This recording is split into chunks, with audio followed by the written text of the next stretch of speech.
Parte 2 da aula de oclusão. Agora vamos já falamos um pouco sobre a relação cêntrica, que é a posição realmente mais complexa, mais difícil de ser usada. Agora vamos falar da posição de máxima intercuspidação habitual.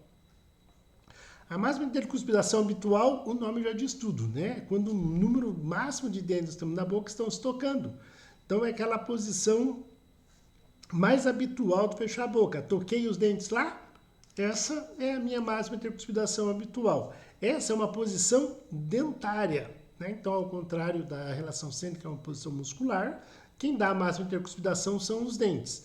E essa posição, ela é variável, nós podemos alterar ela com as nossas restaurações, podemos alterar com as nossas próteses, com uma ponta móvel, com uma dentadura. Então, toda essa posição a gente consegue mexer, está sob o nosso controle, né? Ao contrário da relação cêntrica, que é muscular, que a gente não tem o controle. Nessa posição, inicia e termina o mecanismo da mastigação. Então, vocês lembram lá, quando vocês estudaram na oclusão, aquele cilindro de Poisson, que você abre a boca, sai da posição A, vai para B, ocorre a rotação condilar, depois a translação, e ela termina exatamente onde começou. Então é essa posição que nós vamos dar de referência, que vai ser a máxima intercuspidação habitual. Outra coisa também que é muito importante, que é a maior parte, às vezes a gente tem máxima intercuspidação habitual, quando a gente vai deglutir, quando a gente precisa estabilizar o sistema muscular para que a língua trabalhe tocando o palato e deslize, levando o bolo alimentar para fazer a deglutição, todos os dentes estão em contato para estabilizar a porção mandibular. Então, a maior parte das vezes a gente tem contato dentário durante a deglutição. Né? O paciente que tem a parafunção de bruxismo, daí é no bruxismo. Mas normalmente é na deglutição. Então, aqui comparando a máxima intercuspidação com a relação cêntrica, as figuras do lado esquerdo mostram o paciente em máxima intercuspidação. Então, você vai lá o paciente em classe 1, com os dentes bem articulados, né? Todos os dentes tocando e tudo mais. Essa é a posição de máxima intercuspidação habitual. Agora, nós vamos pegar esse mesmo paciente e vamos manipular a mandíbula dele e tentar levá-lo em relação cêntrica. Vejam as marquinhas que o professor Cardoso colocou lá no primeiro molar para vocês perceberem a diferença. Quando o paciente sai de máxima intercuspidação e vai para a relação cêntrica, ocorrem contatos lá nos dentes posteriores que provocam uma abertura na região anterior. Então, vocês vejam ali uma diferença entre máxima intercuspidação habitual e relação cêntrica. Sempre a gente busca, quando a gente vai fazer um trabalho de reabilitação protética ou um trabalho de ortodontia, que a relação cêntrica e a máxima intercuspidação coincidam, sejam exatamente a mesma coisa. Quando isso acontece, nós temos a ROC, a ROC, que é a relação de oclusão cêntrica. Então, essa relação de oclusão cêntrica é a posição intermaxilar que ocorre quando você leva o paciente em relação cêntrica e ocorre o maior número de contatos dentários. Então, nós estamos somando a relação cêntrica com a máxima intercuspidação habitual. Então, ROC, relação de oclusão cêntrica, igual a relação cêntrica coincide com a MH.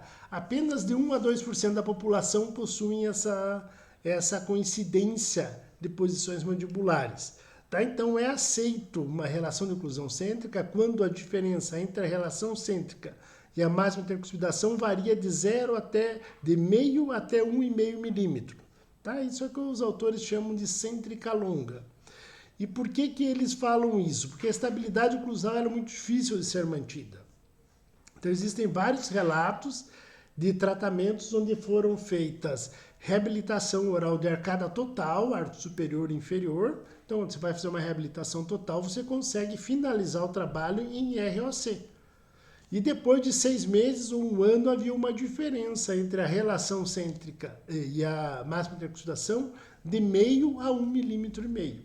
Então, considera-se ainda normal, aceitável, que isso aí seria o conceito de cêntrica longa. Nós temos uma pequena diferença entre essas duas posições. Outra medida que nós vamos tomar agora, a gente já viu duas posições mandibulares, relação cêntrica com máxima intercuspidação. Agora a gente vai ver no sentido vertical.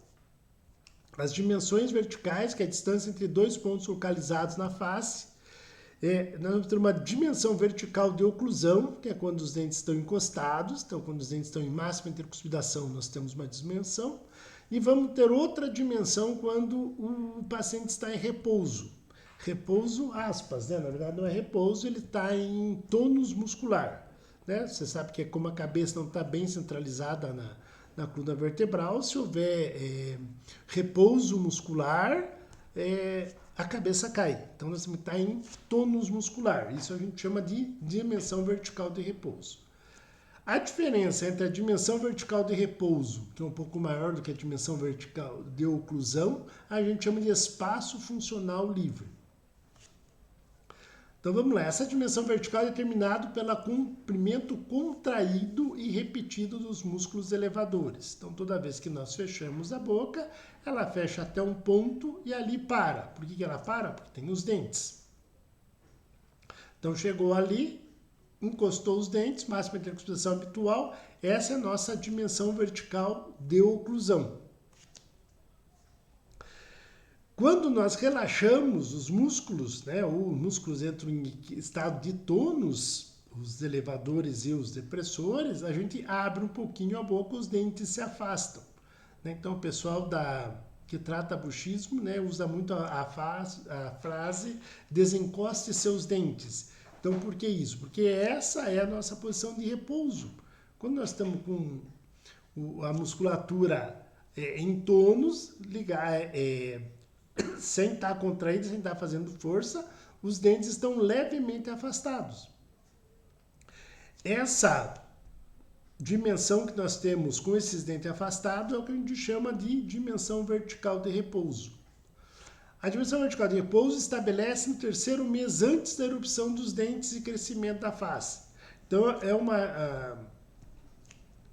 é uma medida que a musculatura fornece durante o crescimento e ela se mantém estável durante todo esse crescimento, independente da presença ou ausência de dentes. Então, quando ocorre algum tipo de problema muscular, normalmente ela está ligada à falta dos dentes que alteram a dimensão vertical. Tá? Ou o excesso, né, de oclusão dos dentes. Por exemplo, a gente faz um tratamento ortodôntico que extrui muito os dentes, fica a dimensão vertical alterada, vai trazer problemas musculares. E à medida que o tempo passa, essa altura facial de repouso, ela reduz nos desdentados. Então você pega o paciente que nunca usou dentadura, lá o velho que nunca usou dentadura, nós temos que recuperar a dimensão vertical desse paciente. Por quê? Porque essa musculatura vai atrofiando com o tempo, com a idade.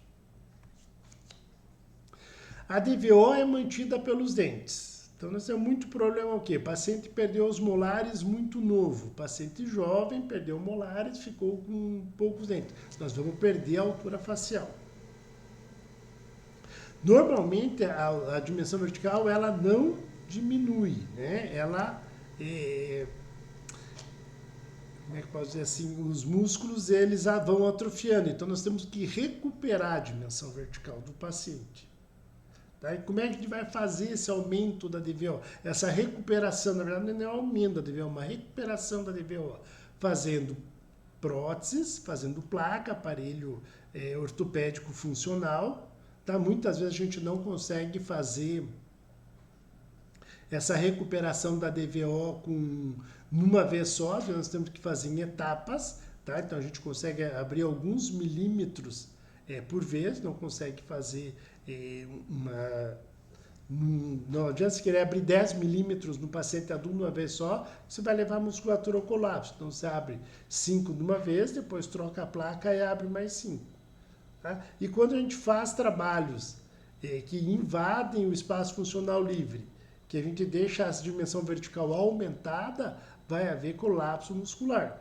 Então, quando a gente faz lá uma reabilitação protética em molares, e esse molar ficou alto, o paciente não consegue voltar à dimensão vertical de oclusão original dele, vai haver estresse muscular, justamente pelo excesso de força, o próprio organismo, vai tentar desgastar essa porção que a gente fez de invasão do espaço funcional livre e vai levar a musculatura ao estresse, ao colapso. Então, bem característico aqui, né, nas figuras, um paciente com a DVO aumentada, mordida aberta anterior, com toque posterior, provavelmente. E na outra figura aqui você vê uma perda de DVO, uma diminuição de DVO pelo bruxismo. Tá? Alguns autores dizem que a DVO não diminui, que à medida que os dentes vão se gastando, a altura alveolar, a parte óssea, compensa essa perda de dimensão vertical de oclusão e ela se mantém estável. E a diferença entre essas duas medidas, entre a dimensão vertical de oclusão e a dimensão vertical de repouso, nós chamamos de espaço funcional livre. Então, por que existe esse espaço funcional livre? Para que os dentes não se toquem, né? Para que a musculatura possa ter o tônus adequado e que a gente possa ter uma fonação adequada. Então, quando a gente faz uma reabilitação protética, se está em dúvida se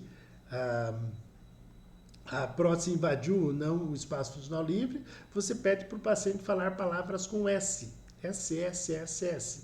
Se durante falar o S os dentes se tocarem, é que nós invadimos o espaço funcional livre. Então, nós temos que diminuir um pouco a altura dos dentes. Existem vários outros fonemas que a gente fala, que cada fonema, por exemplo, o F e o V, a borda incisal do incisivo superior tem que tocar levemente o lábio inferior.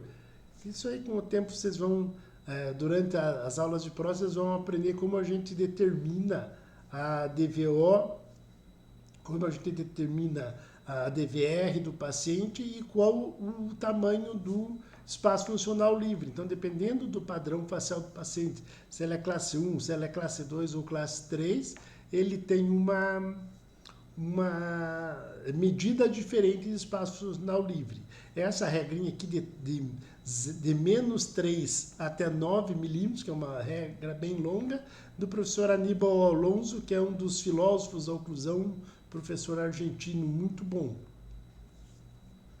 Então, aqui a gente usando aquele compasso de Willis, né, fazendo as medidas da dimensão vertical de oclusão e da dimensão vertical de repouso.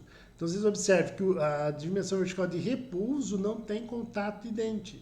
É aquela posição que os lábios estão se tocando sem fazer força, a musculatura está em tonicidade e os dentes estão um pouquinho separados. A gente tira aquela medida, normalmente a gente usa essa da base do nariz aumento.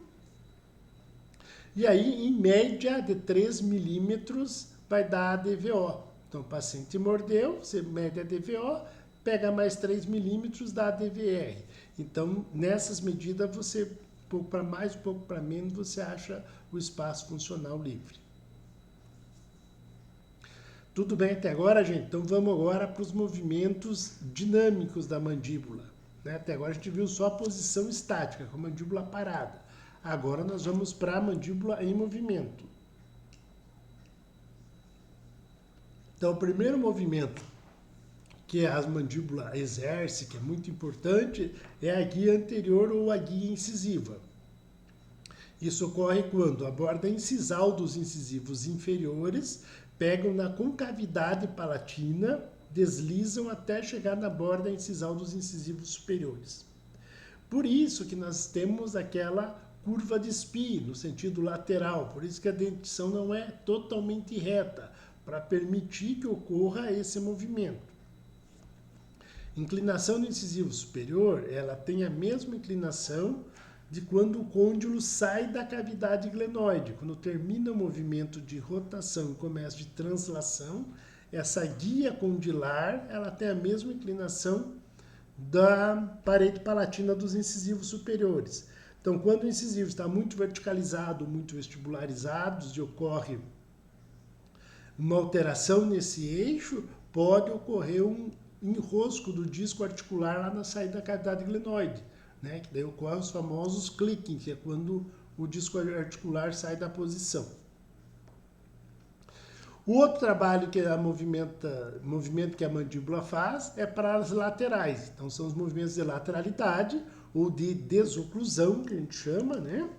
Então, o lado que a mandíbula vai, que ela desliza, a gente chama de lado de trabalho. O outro lado, o lado oposto, a gente chama de lado de não trabalho ou lado de balanceio. Então, toda vez que eu movimento a minha mandíbula para o lado direito, meu lado direito é o lado de trabalho, meu lado esquerdo é o lado de balanceio. E esse movimento de desoclusão, ele pode ser somente no canino, ou ele pode ser em grupo, do canino para trás. Então, sempre a gente busca na reabilitação protética desoclusão pelo canino. Então, eu vou fazer o movimento da minha mandíbula para o meu lado direito. Eu vou desocluir os meus dentes através do canino. Então, o meu canino inferior, a ponta de cúspide do canino inferior vai tocar a concavidade palatina do canino superior e vai vir a mandíbula para o lado, então para o lado direito, o lado de trabalho, e vai desocluir todos os outros dentes. Então não pode haver toque nem do lado de balanceio e nem nos dentes anteriores. Essa é a desoclusão pelo canino, tá? Quando a gente vai para o lado de trabalho. Tanto faz a gente ir para o lado direito ou o lado esquerdo. Para o lado que a mandíbula for, se ela for para o direito, ela trabalha o direito. Se ela for para o lado esquerdo, ela trabalha o lado esquerdo. Então, para o lado que a mandíbula vai, ele é lado de trabalho. O outro lado de balanceio. Então, voltei um slide aqui. A desoclusão ela pode ser tanto só pelo canino, a gente chama guia canino, ou ela pode ser do canino para trás no mesmo lado. Tá? Então, aqui você vê a figura tocando canino pré-molar até o primeiro e segundo molar. Então, o lado de trabalho vai ter dois tipos de desoclusão, guia canino, guia em grupo. O outro lado não pode tocar nenhum dente, lado de balanceio, nem na porção anterior. Esses guias são importantes no funcionamento da ATM, tá? É um sistema relativamente complexo, mas nós vamos ter que buscar sempre acertar esses guias. Toda vez que você faz uma restauração lá na dentística, fiz uma restauração classe 1, uma restauração classe 2, terminei a restauração, eu vou checar as guias, tá? Desoclusão para o lado direito, desoclusão para o lado esquerdo, protrusiva. Se houver algum tipo de contato no trabalho que você fez, você vai ter que desgastar, porque senão vai haver uma interferência. Antigamente havia o conceito que o paciente bruxista ele não tinha guias. Não, isso não é verdade. Mesmo o paciente que tem as guias corretas, as guias funcionando, ele pode ser bruxista sim. A gente sempre acerta as guias, que isso melhora o bruxismo, tá? Mas você não corrige o bruxismo, você não conserta o bruxismo, recolocando as guias, deixando elas em função. Se eu fizer um trabalho, uma restauração, por exemplo, fiz uma prótese, fiz uma coroa provisória, fiz uma coroa em cerâmica, e o meu paciente vai fazer a guia canina do lado direito e a prótese que era do lado esquerdo, onde eu balancei e ficou tocando, nós criamos uma interferência oclusal. O que é essa interferência oclusal? É qualquer contato que interfira as guias corretas. Tá? Então, tem um contato lá que está atrapalhando ou o fechamento da mandíbula, ou a guia canina, ou a protrusiva, eu estou com uma interferência oclusal, que também é chamado de contato prematuro ou de prematuridade oclusal. Nós temos normalmente que eliminar essas interferências, tá? Principalmente quando elas já têm algum sinal de dano no sistema estomatognático.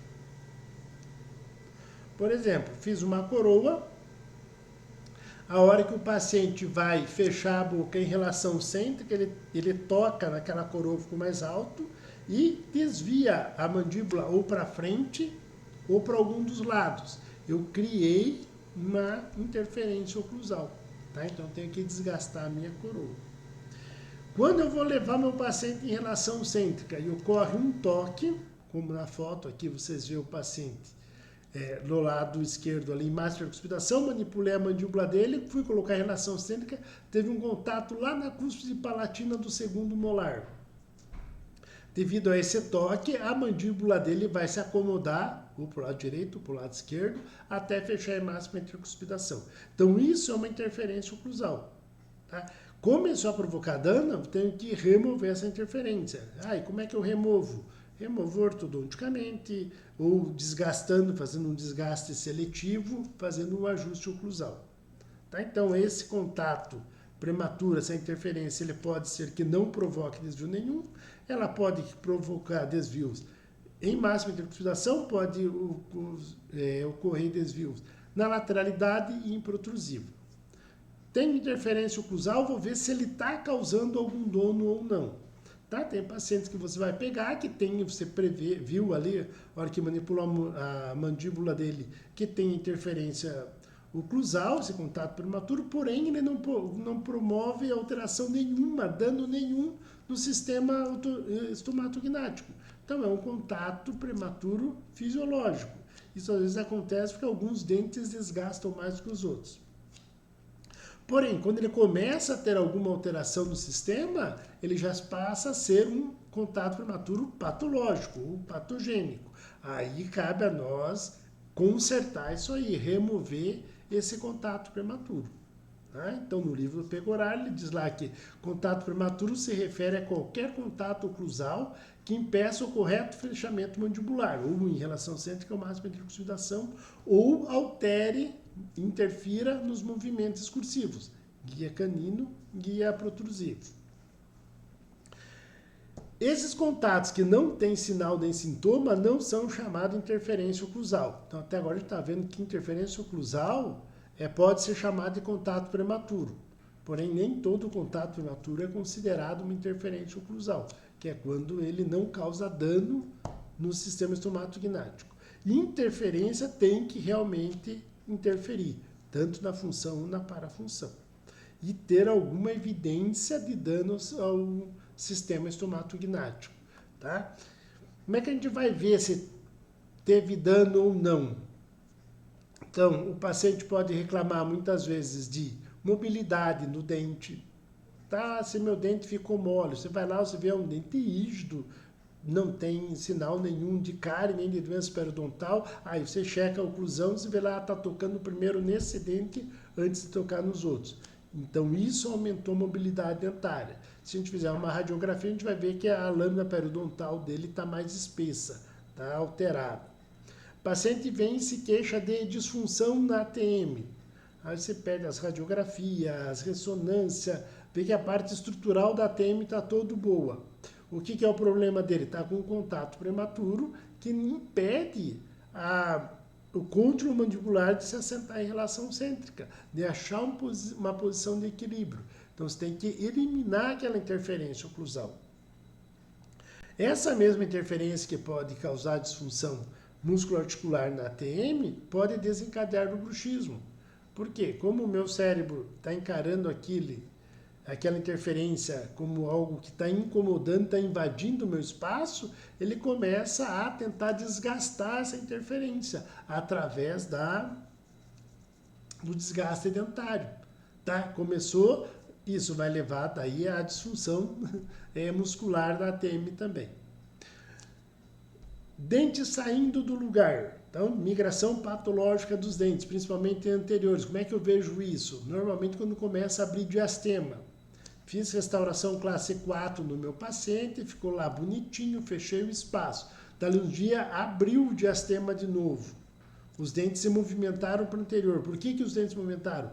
Provavelmente devido a uma interferência oclusal e os dentes estão fugindo da agressão. Então a gente vê esses diastemas aumentando. Outro tipo de movimento que ocorre muito isso aí é quando numa lateralidade ocorre contato prematuro no incisivo lateral. Então o paciente está lá com os dentes alinhados e de repente o lateralzinho dá uma girada. Por que o lateral girou? Porque ele está fugindo dessa interferência oclusal. O próprio organismo está criando um mecanismo de remover a interferência oclusal.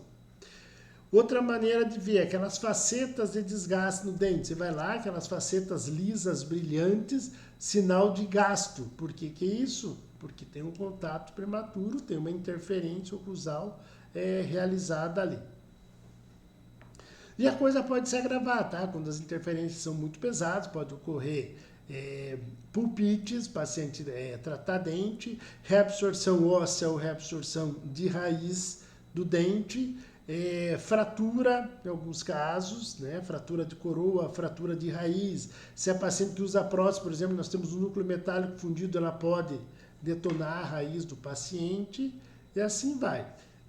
Só para ilustrar para vocês, eu tenho uma paciente que ela é extremamente estressada, essa paciente ela é jovem, deve ter aí uns 30 e poucos anos, ela é uma médica oncologista, então ela trabalha, o trabalho dela, né, é tenso porque trabalha com casos terminais e tudo mais, já deu 2 endodontias nos caninos dela devido às interferências, devido ao apertamento que ela tem. Isso que ela já usa placa, de tempos em tempos ela aplica botox na musculatura dela para tentar minimizar o dano devido ao apertamento, devido às interferências. Então, o nosso sistema muscular ele desencadeia uma força muito maior do que o sistema dentário possa resistir. Então, foge daquele equilíbrio, a gente estava falando, dente, músculo e ATM. Relação de topo nos dentes anteriores. Então, normalmente ligado a uma interferência oclusal no dente posterior. Tocou lá atrás, na posterior, aí ele desliza e vem para mordida de topo anterior ou até uma mordida cruzada anterior. E mesma coisa as mordidas cruzadas laterais. Então você vê lá o paciente tem uma mordida cruzada. Quando você manipula a mandíbula dele, você vê que não é mordida cruzada. Você consegue acertar as linhas médias do paciente, superior e inferior. Aí você começa a manipular e diz assim para ele, no primeiro toque de dente você me avisa. Aí tocou ali. Aí você vai lá, marca aquele ponto. Daí você desgasta aquele ponto, você faz um contorno de cúspide, você vê que a mandíbula já começa a fechar sem estar cruzado. As interferências que existem no lado de balanceio são de pior tipo que existe em termos de ATM, tá? São os que mais dano para ATM traz. Então, segundo o professor Cardoso, esse interferência cruzal no lado de balanceio tem sido apontado como a pior que existe, pois transforma um tipo de alavanca que a mandíbula faz durante função, trazendo consequências, inclusive a dificuldade de mastigação. Isso é muito comum quando o paciente tem aquele sintoma. Às vezes eu estou mastigando aqui e acabo mordendo a bochecha do outro lado. Por que ele mordeu a bochecha do outro lado? Porque está com um contato, uma interferência oclusal no lado de balanceio. Tá? Esse tipo de interferência nós temos que desgastar em qualquer situação. Em ortodontia, por exemplo, quando a gente trabalha muito só até primeiro molar e não cola bracte, nem tubo no segundo molar, às vezes o segundo molar fica um pouco mais destruído ou um pouco mais girovertido. Aí quando o paciente vai fazer a guia, toca segundo molar.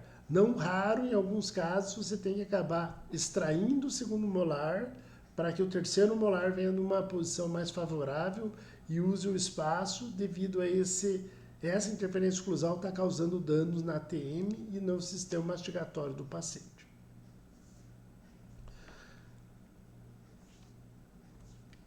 Então, aqui uma figurinha mostrando, né, o paciente fazendo a movimentação mandibular para o lado esquerdo. Então, seria lado de trabalho, lado esquerdo. E lá no lado direito, vocês veem a cúspide palatina do segundo molar tocando na vertente do segundo molar inferior. Então, a gente tem que remover esse contato prematuro. Vocês vejam que nesse caso aqui, esse contato prematuro está impedindo o paciente de fazer guia no lado esquerdo. Tá? Então, ele não tem desoclusão nem pelo canino, nem em grupo. A desoclusão dele está sendo lá no lado de balanceio. E isso traz bastante dano para o sistema estomatognático, principalmente para a ATM. Como que resolve isso? Ou ortodonticamente movimentando esse molar, né, melhorando a posição dele, ou através de desgaste seletivo.